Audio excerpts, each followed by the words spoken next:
And not just perception, but acknowledgement of one's own infinite, unexhaustible capabilities. Go ahead, brother.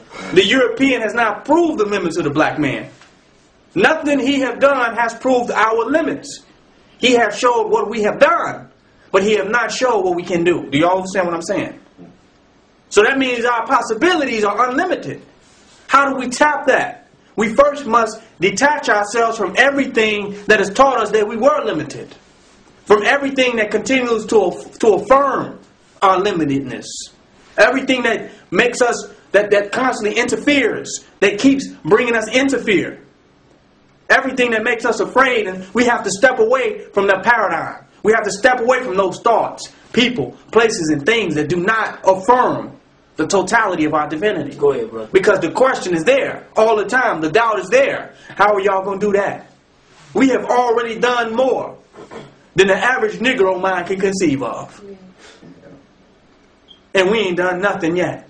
But the nothing we have done is more than the average Negro can conceive. And there's even more there. There's an infinite amount there. But that takes enlightenment to do that. Enlightenment don't make sense to people when you come and tell a person, do not worry about money ever again. Wow. That's the process of enlightenment. Because in the same statement is, do not worry again. Because as a God, you don't have to worry. Because you have everything within you to solve any problem that could exist in any form. Everything is within us to solve any problem that could possibly exist. If it is not in us to solve the problems that exist, then the problems are not at all real. Because the very concept of a problem denotes solution. Do you understand what I'm saying? So if there's an unsolvable problem, it is no problem at all. But if it is a problem, by way of being a problem, there must be a solution to it. Do you understand what I'm saying? That's the God thinking. The God don't see problems and complaints and situations without solution, without divine opportunities to show and prove how powerful we are. That's a state of consciousness. So enlightenment is deep. It makes us give up attachments. It makes us throw out everything. Everything must be thrown away because it all was limited. It all was limited. It's kind of like you lived in the jungle and you used all of these different tools and items in the jungle. But then you move into a flourishing, futuristic, black metropolitan society.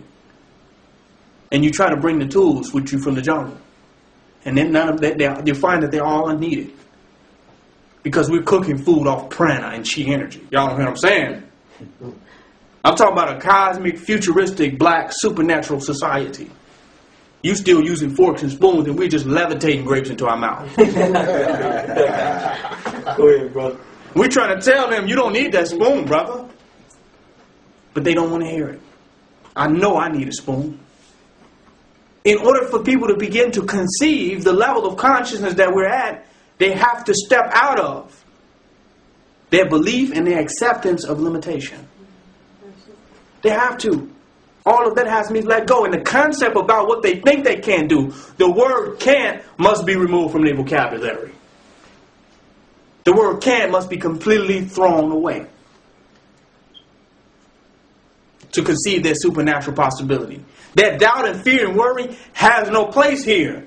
So you have to become a God. You can't talk about nation building without talking about enlightenment. Because if you talk about a nation building without talking about enlightenment, you're talking about an unsolvable problem. Exactly. You're talking about a historical problem. You're talking about a philosophical problem. You're talking about a mathematical problem. A scientific problem. But when you talk about nation building, you talk about enlightenment, now you're talking about a divine future of infinite possibilities of divine manifestation. Go ahead, brother. That's a fact. That's when you add enlightenment. When you add enlightenment to nation building, there's potential for growth. Right. Talk about nation building with enlightenment, you talk about political science. You're quoting Malcolm X. You're quoting historians, showing that you helped. You got the knowledge, information. But what is that? Malcolm X had a problem that he could not solve. So to know everything he knew is to only be aware of an unsolvable problem. Right. And a life that ended with no solution to a problem that was confronted.